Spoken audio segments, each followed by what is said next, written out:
Time to wake up. It's Saturday morning. Find some milk and cereal. Grab a bowl and spoon. No, a bigger spoon. Head to the living room and take a seat on the floor while Joseph and Chris present to you Saturday Morning Cartoon! Hello everybody, welcome to Cartoon Boom! This is a show where we wake up with the Saturday morning sun, told on the floor with the big old series here, and we'll show your favorite cartoons, both old and new. I'm Joseph. And I'm Chris. And this morning, we watched Pandamonium! Pandamonium, Pandamonium. Did you watch it spelled with an E or with an A? I think that Google didn't want me to watch this because every time I would try to look up anything on it, it's like, oh, you meant Pandemonium. Yeah, exactly. Like, no, I didn't. Yeah, they really did. They didn't want us to find any information on this show because they autocorrected everything. So thank you, Frank Dwayne Miller, via YouTube for asking us to do this because we're probably the only people talking about it. And we're definitely the only people that have tried to watch it in the last couple decades because it is almost impossible to find. It took so long to find a single freaking episode of this thing. The only thing I was really able to find on it on YouTube, aside from the few episodes, was a DVD box set that was in French that looked very bootlegged. So I'm like, I don't think anything else past that exists. You can't buy it on any kind of physical media. It just is gone. And we don't want to give anybody money for pirating the thing. And we don't speak French. So that's rough. I mean, I can speak a little bit. I can say, j'ai le fromage dans ma pantalon, which is probably incorrect. But it roughly translates to, I have cheese in my pants. That would have been better than any other dialogue that came out of this, translated into French. And then the laugh track included. Oh, what do you mean? Man, there's a classic laugh track. It was so good. The show Pandemonium aired in 1982 only, developed by MGM Television. So this, I believe, was just a studio-developed product. I don't think people were like, hey, I have this fantastic idea. I think that MGM was just like, hey, you know what Pandemonium sounds like? It sounds like Pandamonium. Yeah. Let's make a show. That's probably all that went behind it. Just add water. Produced by Marvel Productions, Intermedia Entertainment Company, and MGM/UA Television, United Artists. Ran for one season, 13 episodes on the CBS network. For a short synopsis, written by our favorite algorithm, Kenneth Chisholm. Kenneth. A trio of pandas help a pair of human kids in a race to recover the pieces of a pyramid of power before a cosmic villain does. He's more like a bathrobe than anything. He's a living bathrobe. Yeah. There's so much to the show that didn't need to be part of it. And everything I just said in that synopsis was all of those things that didn't need to be a part of it. So you said Marvel Productions. Is this Marvel? Is it the Marvel Productions? Yeah. Did Marvel make this show about three panda bears that no one wanted? Yes, this is the Marvel Productions. Wow. So guys, we could get we could get the we could get the pandas known as Chesty, Timothy, and Algernon in the MCU is what we're saying. And I guess that unofficially makes Peggy a Disney princess? I guess. You know what though? I'm not going to lie, if in the next Guardians of the Galaxy movie, if they're just strolling through some place and you happen to see three panda bear looking dudes, one wearing a red hat, chilling in front of a pyramid. I would honestly be pretty happy about it. Because we'd be the only two people who got it. I think that I would find some kind of satisfaction from that, but that's about it. It'd be a nice little wink to us. Yeah. To this episode specifically of Cartoon Boom. Oh, yeah. Who are some of the actors who played in this show? So the voice of Chesty was provided by Jesse White. The voice of Timothy provided by Cliff Norton. So both of these two, Jesse White and Cliff Norton, both mostly known for live action television series, especially in the 50s through the 70s. So not a lot of animation kind of stuff. However, then we have Algernon, voiced by Walker Edmiston, who voiced a lot of Hanna-Barbera superhero cartoons. He showed up in things like Spider-Man, several iterations of Spider-Man cartoons. Transformers, and Adventures of the Gummy Bears. Peter Darrow was voiced by Neil Ross, who was also in Spider-Man, and shows like Voltron, G.I. Joe, Centurions, Attack of the Killer Tomatoes, just tons of cartoons from the 80s on up, and we still see his name popping up in lots of stuff that we do in all of our other episodes. His sister Peggy Darrow was voiced by Katie Lee, who was the voice of Sheila the Thief in the D&D Dungeons and Dragons animated series, Sonny Gummy from Adventures of the Gummy Bears, Rolf from Muppet Babies, and Alex from Totally Spies. And then finally, our favorite evil bathrobe, Moundragor, was voiced by William Woodson. This guy is usually just a narrator for stuff, but like he's the narrator for everything. Dick Tracy, The Invaders, anything Super Friends that you've ever heard, this was the narrator for. Centurions, Tiny Toon Adventures. He was also the voice of J. Jonah Jameson and Namor the Submariner in Spider-Man and His Amazing Friends. And that is our cast. Nice. Yeah, he does have a good narrator voice, so that makes sense. Yeah. But he was stuck playing a bathrobe. Do you think he was microfiber, or do you think it was just like a run-of-the-mill kind of No, he was cotton? straight cotton. This was the 80s. He was straight cotton. That sucks. He stank up after one shower. Oh, Mildew man, everywhere. yeah. I hate that when you get like those towels and you take a shower, and then after it just smells like you dipped it in a lake, like a stinky lake.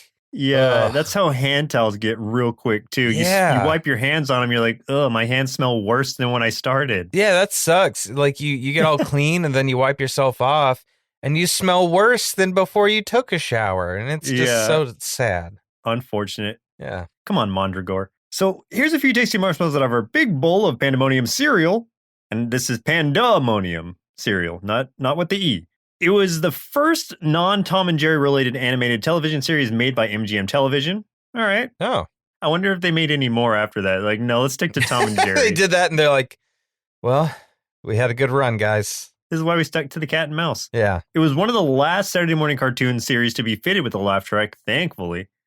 This killed it. The series was canceled after one season before all the pieces of the Pyramid of Power were successfully found by the human and panda team. However, they did manage to collect enough pieces by the end of the series to be able to take advantage of the power to a degree in times of need.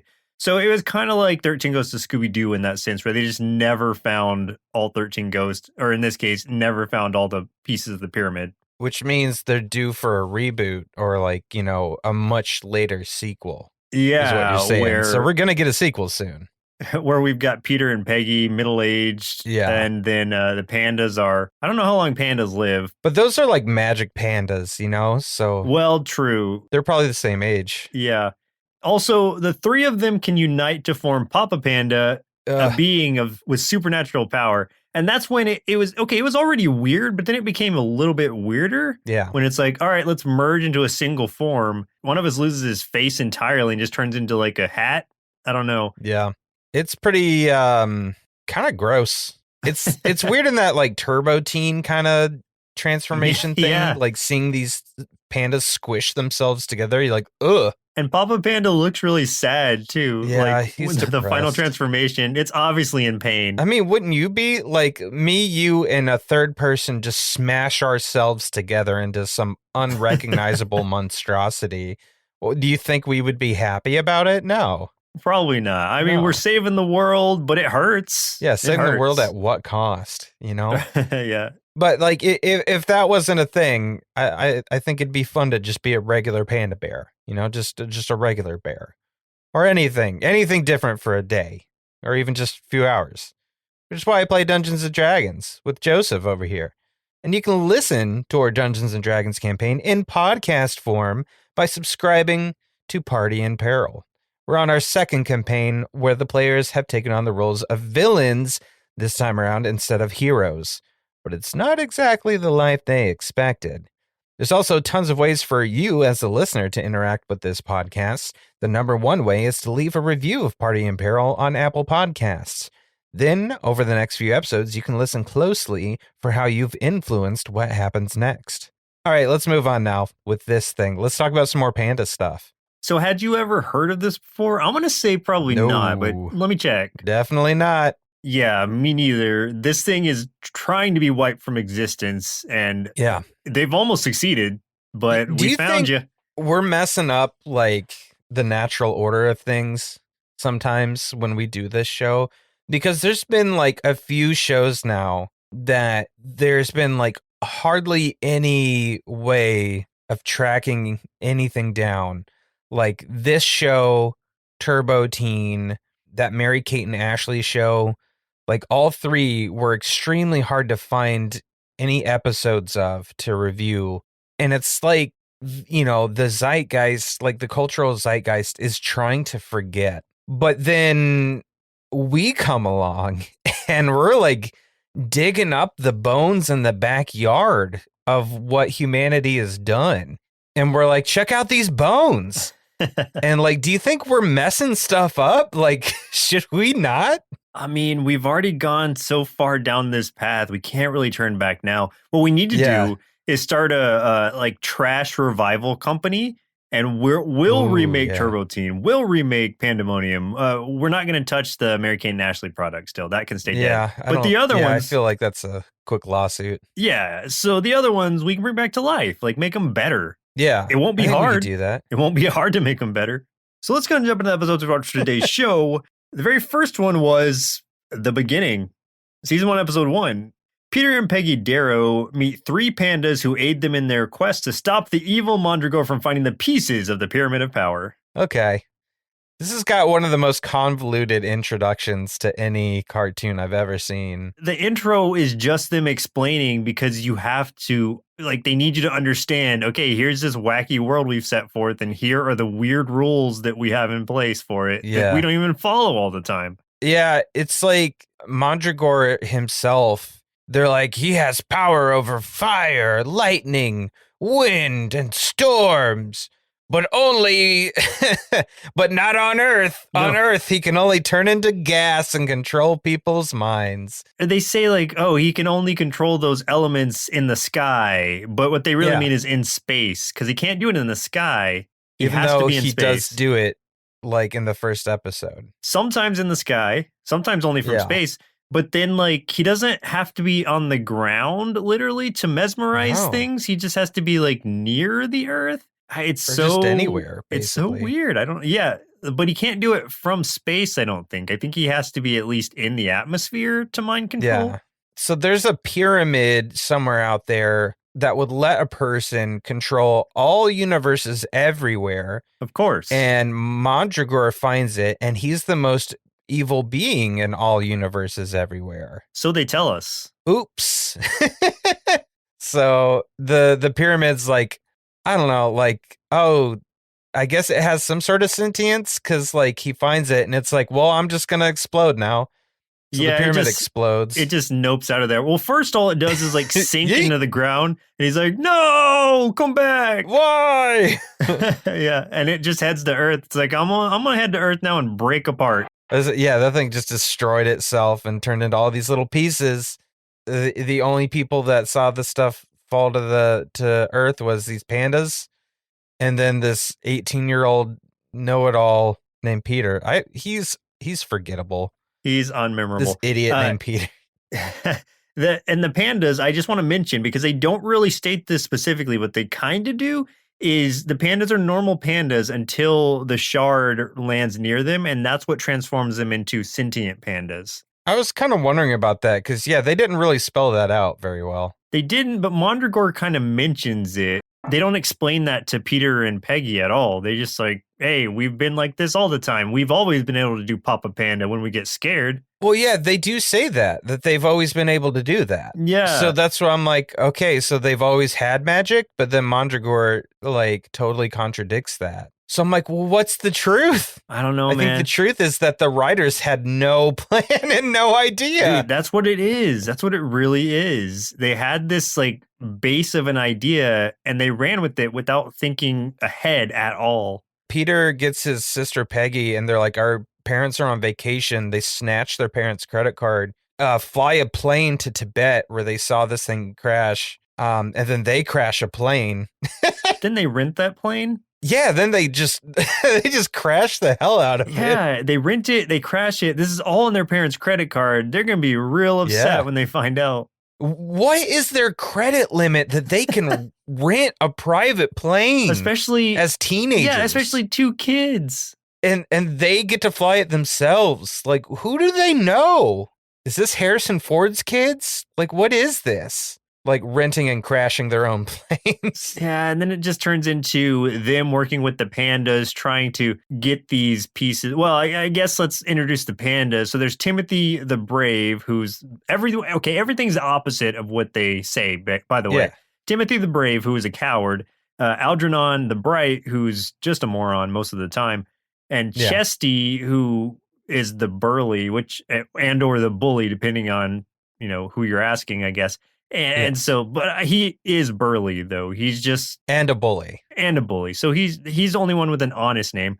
But Chesty is just a name that I could not get over. That's just the worst name. Yeah, it's pretty bad. It's a Three Stooges thing, though. It totally it's like is. Chesty is the Mo, Algernon is the Curly, and Timothy is the Larry. Yeah, basically. It's absolutely inspired by that. Yeah, which I don't mind. I tend to like anytime. I feel like I should get bored of it. But it's like a cartoon like this. I'm like, I tend to always be okay with a Three Stooges approach to characters. Yeah. But what if they took the Three Stooges and had them fight a cosmic being and and then fuse together in some like horrible monstrosity? I mean, it doesn't make any sense. No, that's what I mean. But like, guys, if this cartoon already sounds over the top, buckle in, strap in right now, just wait. Ground yourselves, because we haven't even gotten to the abominable snowman yet. We have barely scratched the surface.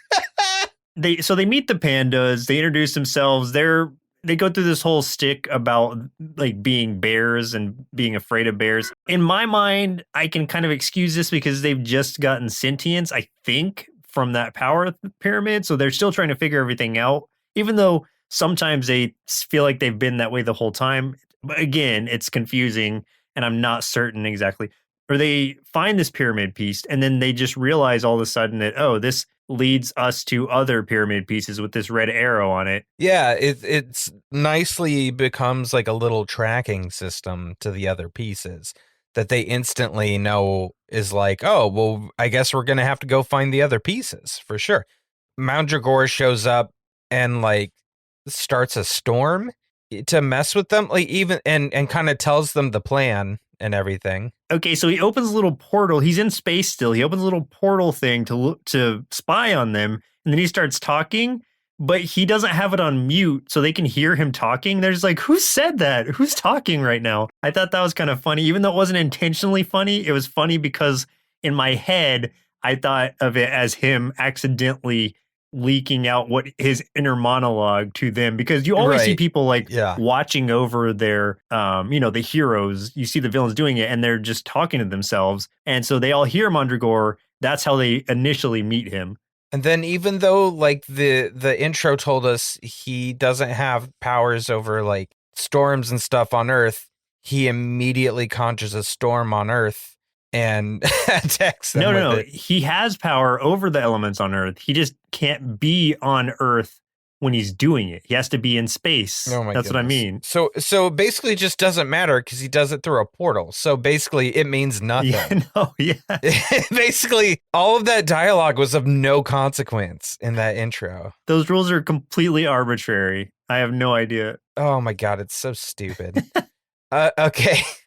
So he does that. The pandas do the Papa Panda thing we talked about, where they become an amalgamation of disgusting bear juices. I don't know. And then that creates a force field and a rainbow. Yeah, which is great. All it really does is repel the storm, the hurricane that Mandragora has summoned. Yeah, it has a lot of uses later on. It's just like, I guess it just kind of does whatever they need at the time, I guess. Yeah. They then are just like, okay, they repel him. He leaves for now. And Mandragora's just like, I'll just follow them discreetly while they look for the piece. They keep looking for the next pyramid piece. They find this hidden temple. And they're being followed by the abominable snowman who's been eating their food. But is also in love with Peggy. So it captures Peggy and then just takes her to this hidden city and drops her off there.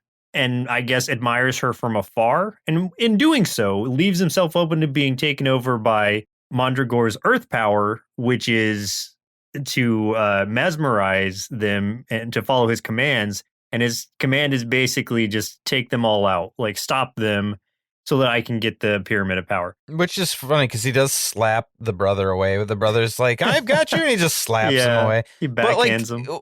When he does backhand him, the pandas are already like out cold on the ground, but we never saw what happened to them. They're just gone. Yeah. It's like, did they all faint or what? But Peggy can wrestle him out of control by just kissing him. Yeah, she just like knocks him out of his trance, and then she's like, "You are nice," and you are nice. They ought to call you the adorable snowman. Yep, and they start dancing together, and then Mondragore's he just like calls it quits right there. He's like, "Well, I'll be here next time." He's like, "Oh, I'm just gonna leave." He gives you the basic like first episode exit with like our paths will cross again. That was that one. Yeah, that was episode 1, man. You didn't think you'd see an abominable snowman in there, did you? With all the, space stuff, intergalactic evil things, panda bears. Magic panda bears. Temples. We didn't even, mention there was the Fountain of Youth was in there at one point.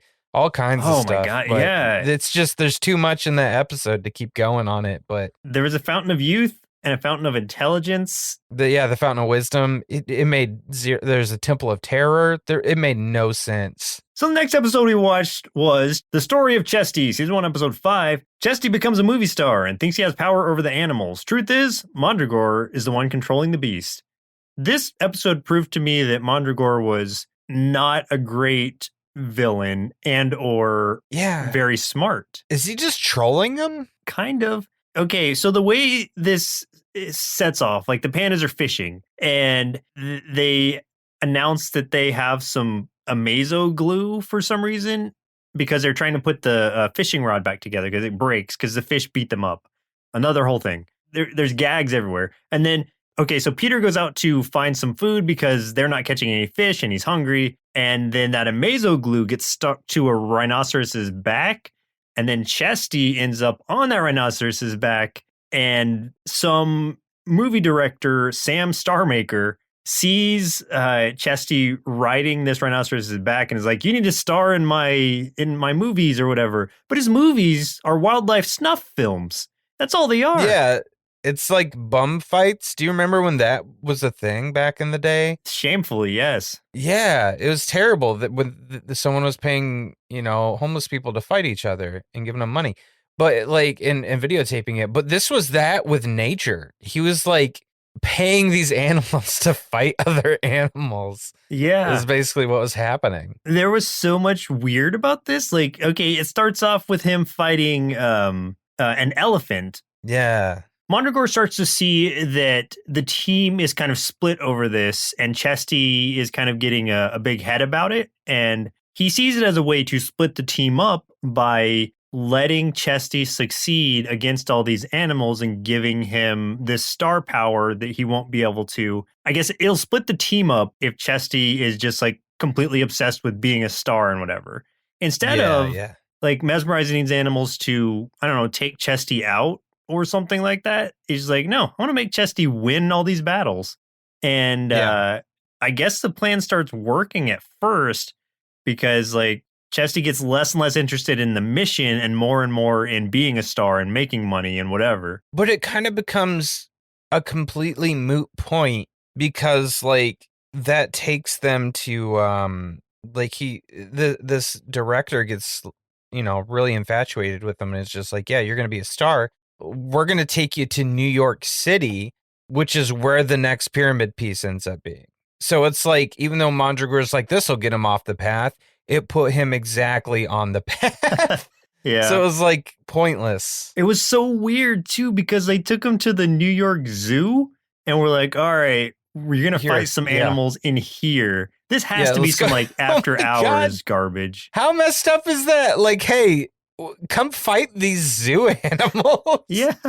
Come punch this big old python in the mouth. Jeez. I'm gonna film this. I mean, that was a huge snake too. Yeah, it was at first, and then towards the end, when they needed it to be smaller to fit through that door, it was not as big. Oh, yeah.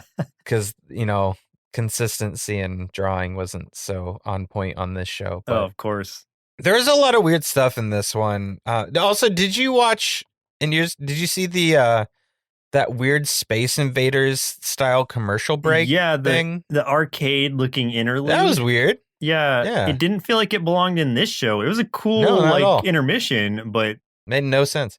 That's besides the point. But yeah, and then there was the part that so they were keeping all of the pieces of the pyramid that they had been finding in a pouch that Algernon keeps around his waist, and then he accidentally left it in a taxi that they had taken. yeah. Then the taxi drives off, gets on a ferry to go across the river, and they do this whole little side mission of oh no, we got to go back and get it. And then that's just what happens. They just get it. They just get it. It's Yeah. takes 7 or 8 minutes of the episode, and I'm nothing came out of it. It was pointless. There's no opposition to it or anything. They're just Yeah. oh, there's a taxi. And then Mondragor gets there late. It's you can teleport and stuff. I thought, how are you late to getting that when you knew ahead of time? He's I'll beat them to it. And even though he could teleport, he can turn into a little gaseous cloud and just fly through the air all quick. Somehow they still beat him there. And he was so and they had to disappointed. drive through traffic. Yeah. Oh my gosh. What? This made no sense. But then, oh man, his next opponent and his largest opponent was Bong Kong. And now, Bong Gong. Yeah. And it's King Kong, basically, in every sense of the name. But then he has to now there's a part where Peter does something intelligent and traps Mondragor. Well, he doesn't do anything really intelligent. Mondragor is just an idiot. So he traps him in a safe and then puts a bottle over the keyhole that he got in as mist. And so he just missed out of it into this bottle, which he puts a cork on, and now Mondragor's trapped. They're done. Yeah. That's it. They don't have to, they just need to put that in the safe and then it's over. The show's over. But instead they give it to Algernon, who is the worst person to give anything to. We've already seen that he can't hold on to things. He lost that pouch in a taxi. So it's why would you ever hand him things? Yeah. And yeah, so obviously Mondragor ends up getting away again and taking the pieces with him, the pieces of pyramid with him. And then Bong Kong grabs him, which is what makes him drop them again. Yep. Did Peter? Yeah, Peter grabs the pouch and they have them. Mondragor missed himself away. And then just to get rid of Bong Kong, because they had no way to write him out of his epic Empire State Building scene, they're just all right, he eats a blimp and floats away forever. And now he's gone. Yeah. He just swallows the blimp whole, it pops, and then he shoots away like a balloon. Yeah. And even the Star Maker director guy's just all right, well, Bong Kong's gone forever. He makes sure to yeah, he's well, he's emphasize gone. that just so they're not oh, what happened to him? No, he's gone. He's gone. Don't ask. Right. Don't ask any questions about it. It's over. Oh, man. Jeez. The last episode we watched was 20,000 Laughs Beneath the Sea, season 1, episode 12. Another random one. The group locates another pyramid piece beneath the ocean. That's about it. Well, that's a real that's real fleshed out there in that. Well, that essentially is what it is until we find out Atlantis is involved in this. Oh, but yeah. also there's fish people in Atlantis that are scared that they're going to drown. Yeah. What this? Oh, dude, I was so angry watching this episode because I'm they're drawn as anthropomorphic fish. They're drawn with gills. They have gills. They have gills. And they're I don't want to drown in water. Yeah, water starts pouring into the glass dome because it gets cracked by, I guess, Mondragor's hurricane. And they're so scared that they're going to drown. It's you're fish, you're literal fish people. I don't understand. Oh, boy. This is messed up, man. So really, this episode can be summed up pretty quickly, I think. Peter and Peggy, and the pandas get sucked down into Atlantis through the gap that has cracked in the dome. And Peter and Peggy get taken away and imprisoned because they're intruders. The pandas are kind of like off to the side a little bit, so they're hunting them down. The fish people are the Atlanteans. So the pandas end up in a slime wrestling ring because they disguise themselves by covering themselves in green slime so they can look, I guess, like the fish people since they're all green. And they end up fighting an electric eel, a giant electric eel in this slime wrestling contest. What I didn't understand about that was, well, the circular ring they were in was so tiny, but they kept throwing each other across it, and it made it look so gigantic when it would cut from scene to scene. But anytime it would zoom out, that thing is like barely fits all of them in it. It looks like a bathtub. Yeah. Yeah. So And then also like the crowd was getting upset that they were getting slime on them. It's like, dude, you're in a slime wrestling contest. You're in the front row seats. What are you expecting? Eventually they get found out that they're pandas. Mandragora shows up and he's just like, well, I'm going to use this to my advantage. He brainwashes all the fish people into going and getting the pyramid pieces from the pandas and Peter and Peggy, and who commandeer a submarine, like just a straight up naval sub that's down there for some very reason. Conveniently open too. And like none of them know how to drive it or anything, and they're just all in there.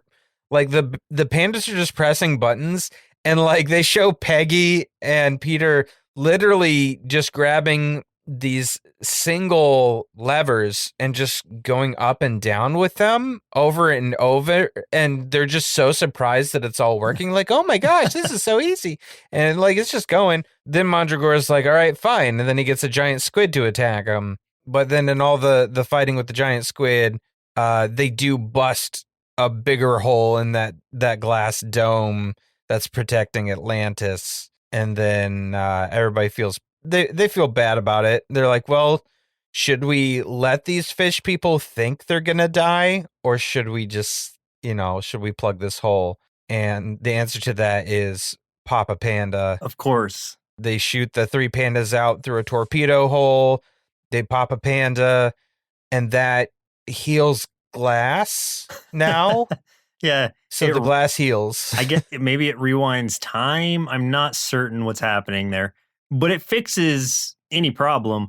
And it also repelled Mandragora away. And then the Atlanteans reward them with a pyramid piece that they had. They're like, hey, we have it in this clam.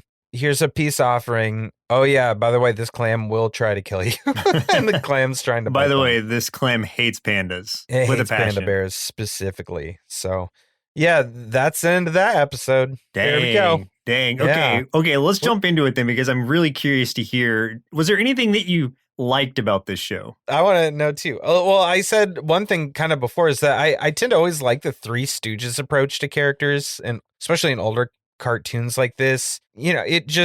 I know it's a played out trope, but it just doesn't bug me. It's a good formula that works really well. We've seen it in other things like Scooby-Doo and the Boo Brothers. They did the same thing. There's tons of cartoons that do it. It's just, I don't know, like a trio with that archetype is always just kind of fun, I think. If you isolated just the pandas themselves, aside from all the ridiculousness, like they were kind of fun, honestly. They had some fun moments. Our likes were pretty much identical because I did enjoy the relationship between the 3 pandas, and they all had very distinct personalities, very Three Stooges, like you were saying. And I honestly, I literally wrote that I really think that should have been more of the show's true focus. It was trying to do so many things at once with it that I think really weakened the show altogether. Yeah. When if they had just focused on the brothers, I don't know, hanging out in Tibet or wherever they didn't want to go, I think that could have been a fun show. But it was trying to add all these different elements, the mystery aspect, the kids, supernatural to it. It wasn't needed. And it really made the show worse for it. Yeah, they stuffed way too many other things into this that it was almost like they combined 2 different shows into one, like some sort of intergalactic treasure hunt, along with this Hanna-Barbera-esque silly anthropomorphic show where it could have just been these 3 pandas getting into funny escapades, in Tibet, or fine, whatever, place them in different areas by maybe they get captured and brought to different zoos or different habitats, or don't even have an explanation for it. Just put them into different habitats sometimes. And they're just in a new let 'em have place every fun. episode. Why not? Yeah. That would have been more conceivable than what they ended up doing and trying to explain. Like they could have done the the one part where they were in the jungle and fighting the animals and stuff. They could have still done like all of that stuff there and had it have nothing to do with the pyramid pieces, you know? Yeah. It's like MGM's like, you know what? We've only done Tom and Jerry up until now. Let's do something completely different. Let's still have animals, but then do everything else every other cartoon is doing. We've done Tom and Jerry. Now let's do everything. Yeah.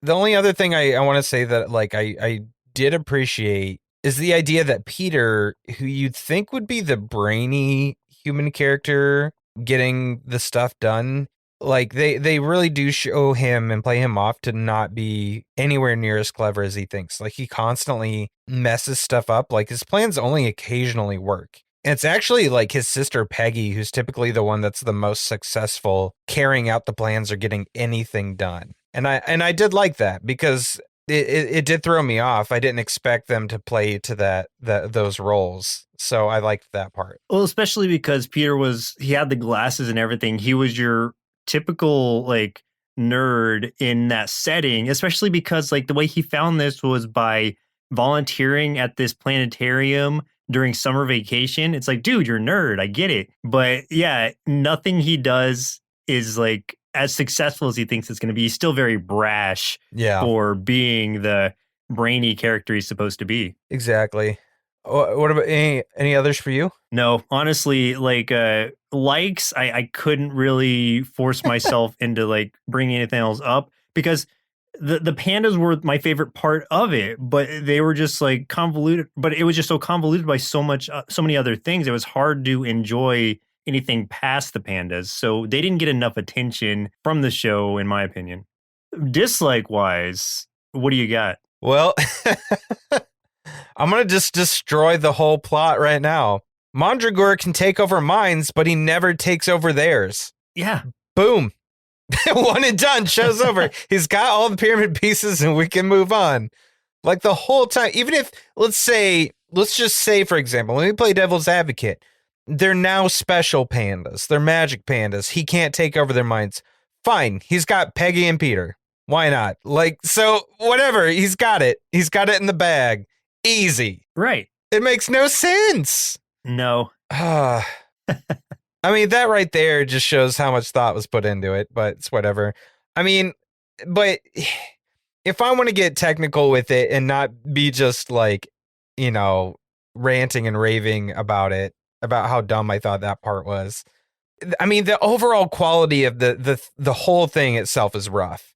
Before you and I even started like reviewing it, we mentioned a little bit yesterday when we were going into our live stream on Twitch that it felt like a 70s cartoon, even though it was made in the 80s. So it's like the animation, the coloring, the editing, the sound, all of that could have been better based on similar cartoons from that time. So it's just like even the baseline, like the average cartoon of those years, this was subpar to that quality. Right. And then with that too, there's just a lot of really strange design choices that bugged me the whole time. Like Peggy had those like these straight up huge anime girl eyes, which no other character in this entire show had. In fact, like her brother's eyes were literally just those black dots, like in the classic Hanna-Barbera style. And then, you know, again, we get to like the Atlanteans who don't breathe water, but they're drawn as fish with gills. It's like, why? Why did you draw the gills?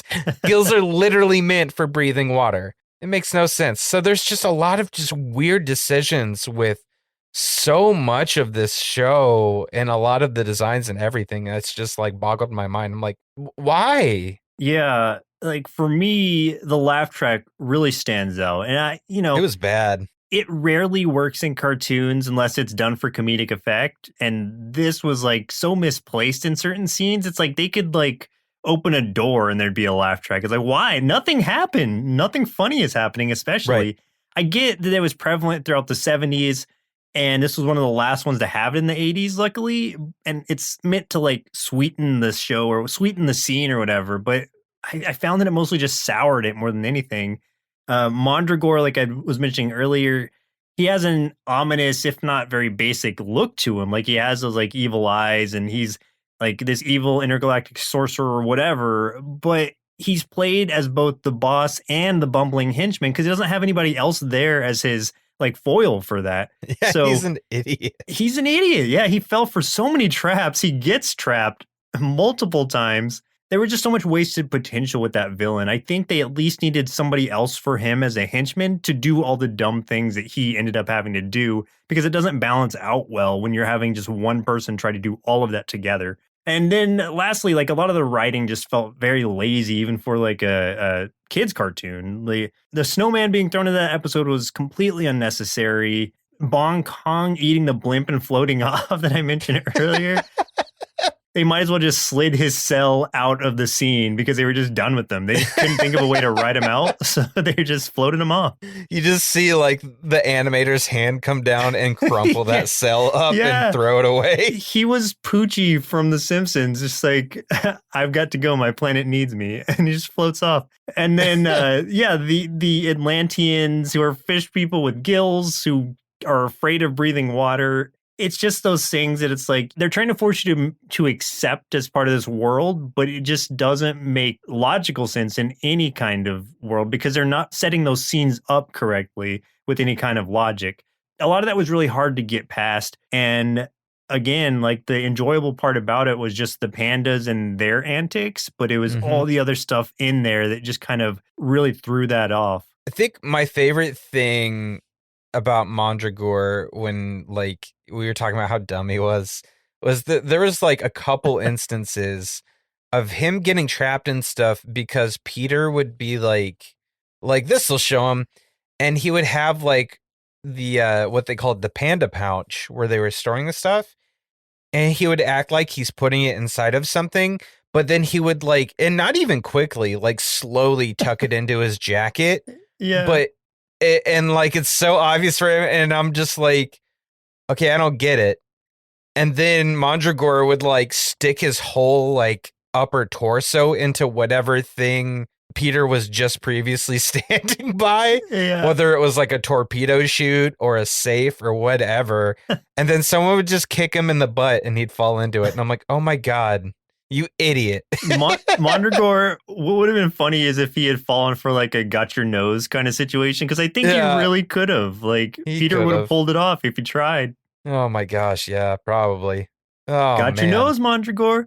No, give it back. No. Why?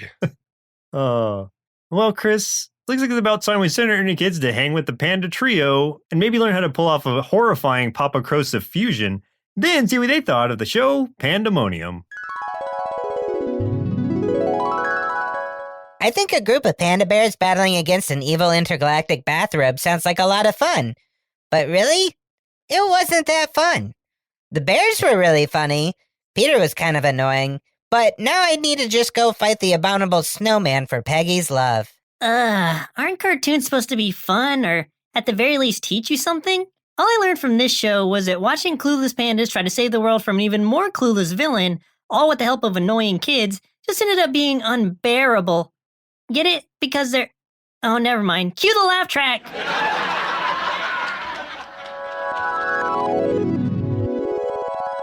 Oh, no. Man, our inner kids don't usually give up on shows that easily, but this one was tough. I was going to say, even usually they tend to like some of this stuff, but not today. Not today.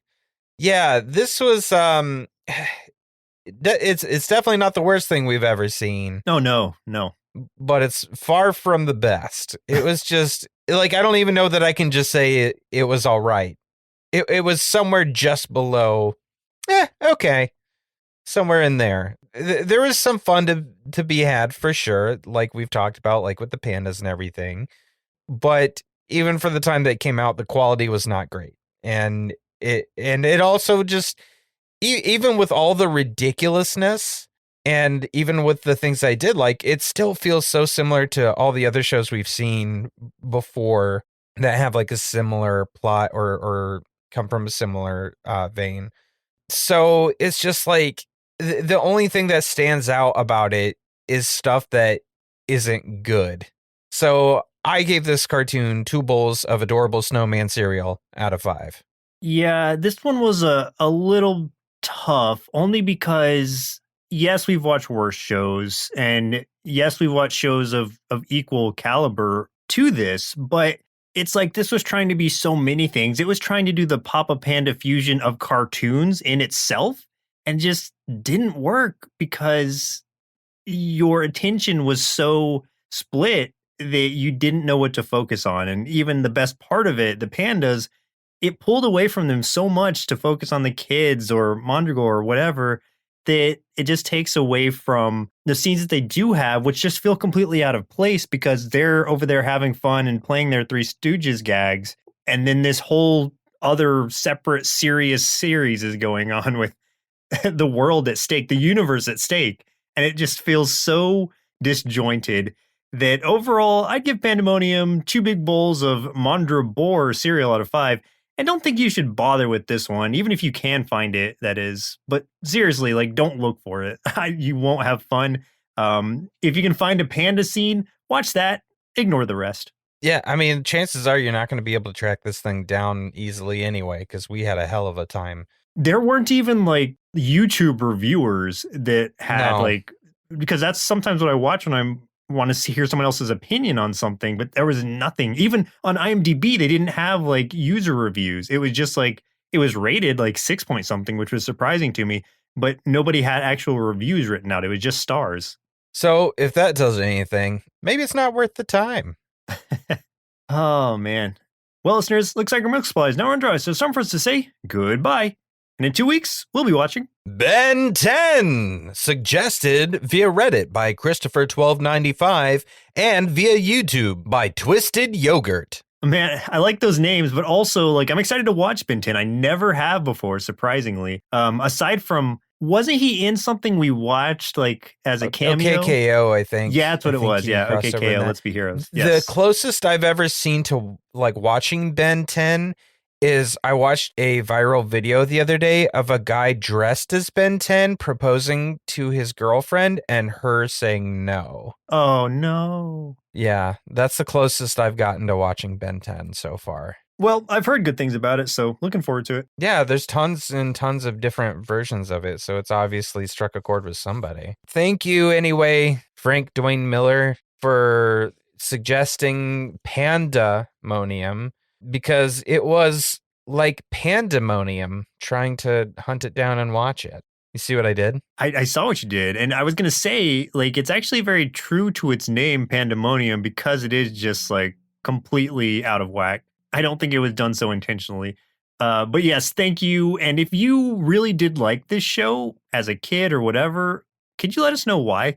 Like, tell us what you liked about it most. And if you don't say the pandas, I'm going to be really surprised. Yeah, if you're like, hey, my favorite part of this was Peter, or my favorite part was how great Mondragor was. Yeah, or like I have a Mondragor standee in my house and he is my favorite villain ever. Or like be this real was sad. My favorite animation of all time. To each their own. Yeah, I guess. Once again, I'm Joseph. And I'm Chris. We'll see you in 2 Saturdays. Presented by Nerdsloth, a place for lazy nerds. If you like what you heard, consider donating at patreon.com/nerdsloth so we can continue bringing you quality shows. Be sure to also leave us a review and share your favorite episodes and clips on social media. If you're looking for more content, visit us at nerdsloth.com.